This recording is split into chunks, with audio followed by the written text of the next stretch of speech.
जगन्नाथपुरी में जहां अरुण द्वार से प्रवेश करते हैं वहां भी हनुमान जी हैं। फिर आगे बढ़ेंगे तो हनुमान जी, फिर पीछे द्वार पर जाएं तो हनुमान जी, इधर द्वार पर उधर द्वार, जिधर जाओ वहां हनुमान जी दिखाई पड़ेंगे। कानपाता महावीर हनुमान जी, सबकी समस्या का समाधान हनुमान जी करते हैं। पश्चिम द्वार है ना वो कानपाता हनुमान जी जहाँ है, पश्चिम द्वार है।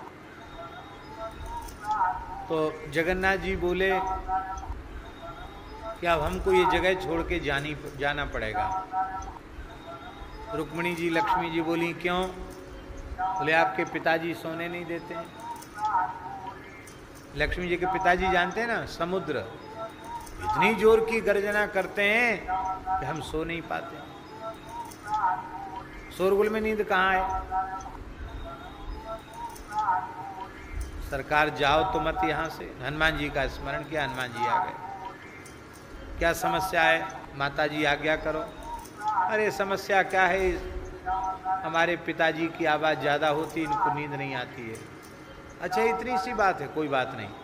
वो हनुमान जी सारे शब्द को पी गए समुद्र के। तो महाराज वहाँ से ठीक आगे बढ़ो तो समुद्र की गर्जना सुनाई पड़ती है, और मंदिर परिसर में समुद्र की गर्जना नहीं सुनाई पड़ती। मंदिर के बाहर तक गर्जना, आगे पीछे समुद्र की गर्जना। आज भी चमत्कार है, हनुमान जी समुद्र की गर्जना के शब्द को ही पी गए। बेड़ी हनुमान जी हैं। हनुमान जी श्री राम जी के अवतार काल में समुद्र कई बार जगन्नाथपुरी को डुबा देता था।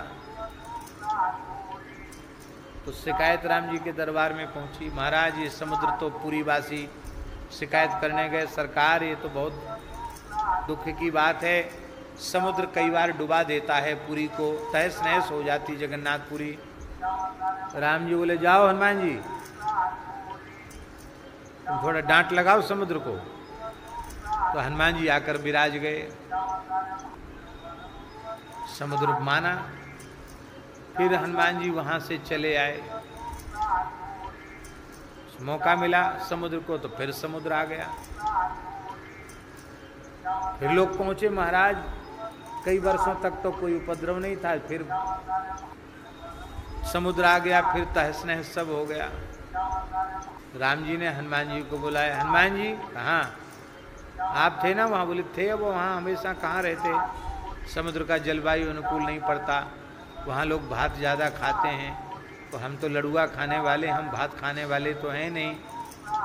पहलवान को भात कहाँ पचे? महाराज बढ़िया बादाम का हलवा चाहिए, चूरमा के लड्डू चाहिए, मालपुआ चाहिए। तो राम जी बोले, हनुमान जी बोले महाराज वहाँ भात खाते खाते परेशान हो गए, चले आए, क्या करें। तब राम जी ने प्रेम की जंजीर में हनुमान जी को बांध दिया, बेड़ी डाल दी। आप जाओगे नहीं, आपको यहीं खूब लड़ुआ खाने को मिलेंगे, यहीं मालपुआ खाने को मिलेगा। आज भी हनुमान जी को खूब लड्डू का भोग लगता है वहाँ। हनुमान जी जहाँ जाओ वहाँ हनुमान जी की पूजा सबसे ज़्यादा है, बहुत है हनुमान जी की पूजा।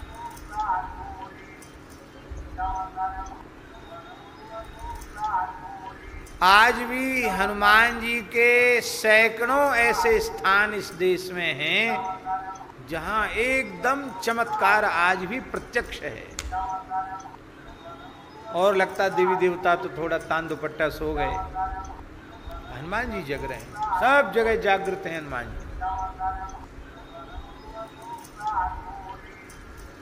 विश्व वंद्याग्रणी, विश्व वंद्य जो देवता हैं उनमें आप अग्रणी हैं।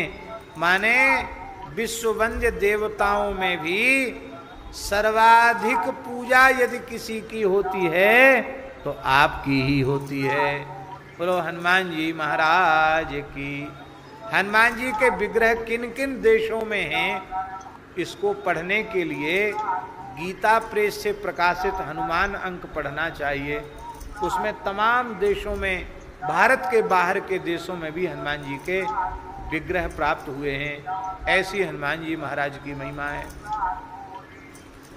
पूज्य श्री रमन रेती वाले महाराज जी के साथ हम श्रीलंका गए थे राम जी के लीला स्थल देखने। वहाँ महाराज जी एक पहाड़ ही है। कहते हैं हनुमान जी ने यहाँ विश्राम किया, दीनबंधु दास जी भी हमारे साथ थे। तो महाराज दूर से दर्शन करने में भावना बनानी नहीं पड़ती, ऐसे लगता पूरा पहाड़, ऐसे लगता हनुमान जी ऐसे हाथ छाती पे धर के सो रहे हैं, लगता है कि नहीं?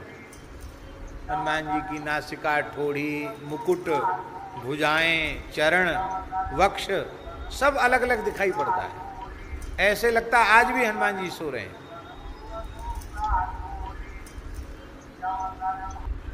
कोई मूर्ति नहीं, पर्वताकार, पर्वत की ही आकृति ऐसी है।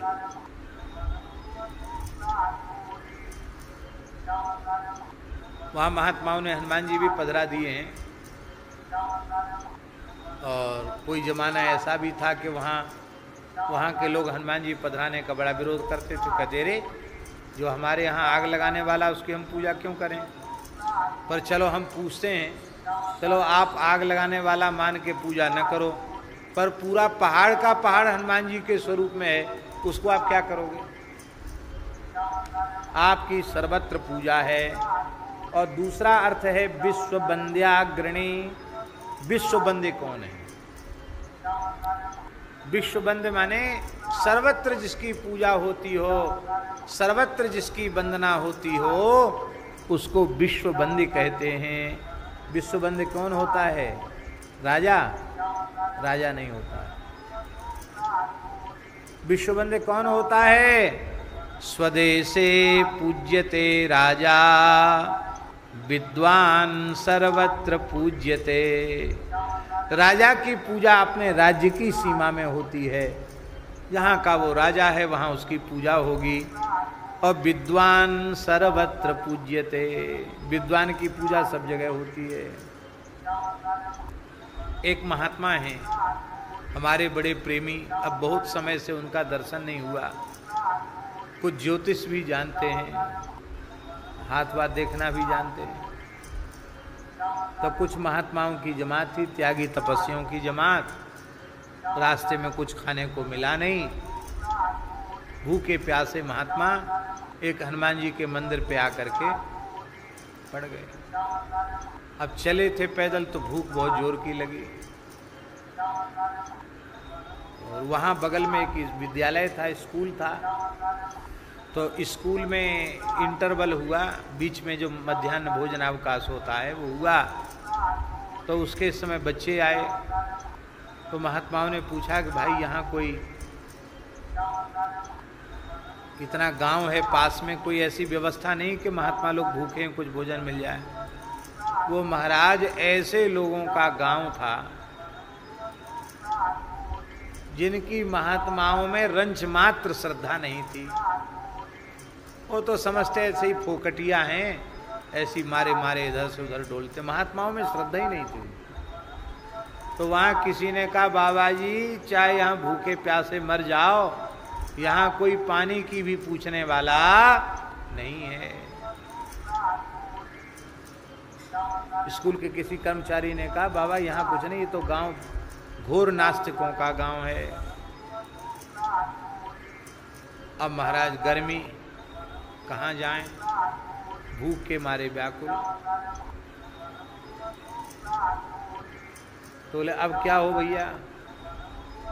बोले कुछ चमत्कार दिखाना पड़ेगा। चमत्कार को नमस्कार होता है। पूज्य पहाड़ी बाबा महाराज कहते थे, पुरानी कहावत है, दुनिया पुजाओ मक्कर से, रोटी खाओ घी शक्कर से। कुछ न कुछ करना पड़ेगा मक्कर।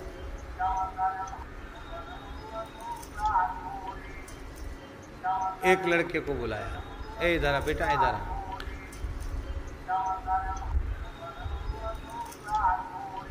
इतने साल पहले तुम बीमार पड़े थे,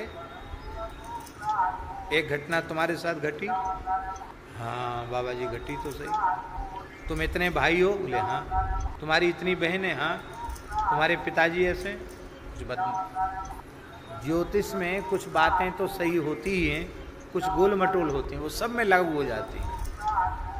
आप बहुत अच्छे आदमी हैं, बुरा आदमी भी अपने को बुरा थोड़ी समझता है।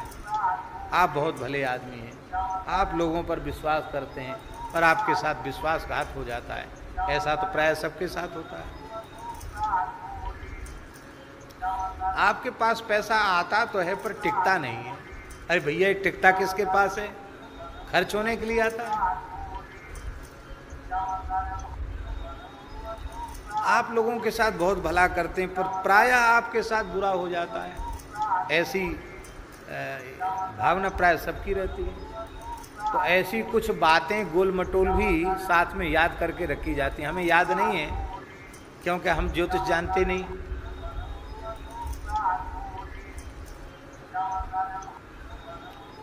बाकी ज्योतिष ऐसी विद्या है, हस्तरेखा तो उसमें आपको कहीं जगह ना मिल रही हो, वहाँ जगह मिल जाए। हमारे बाबूजी बता रहे थे, जगदीश बाबूजी बोले हम ट्रेन में जा रहे थे, कहाँ से? हाँ, कलकत्ता से पुरी। बोले हमारा साधु संत का भेष देख के, और अब वैसे सामान्य टिकट ले रखा था, कुछ घंटों का रास्ता। तो बोले बाबा जी हाथ वाथ देखना जानते हो? और तो बेचारे कहाँ जाने हाथ देखना। तो बाबूजी तो चतुर तो है ही हैं, आखिर तो एक मारवाड़ी वैश्य हैं और वयोवृद्ध वही हैं। उन्होंने करे हाथ मुंह का दिखाते हो, हमको बैठने की जगह है नहीं, तुम लोगों में इतनी भी इंसानियत नहीं कि एक बुजुर्ग खड़ा है और तुम बैठने को। हाँ नहीं बाबा जी बैठ जाओ बैठ जाओ बैठ जाओ। फिर बोले महाराज हाथ देखना पड़ेगा। तो इधर उधर की बात करते रहे, बैठने की जगह मिल गई।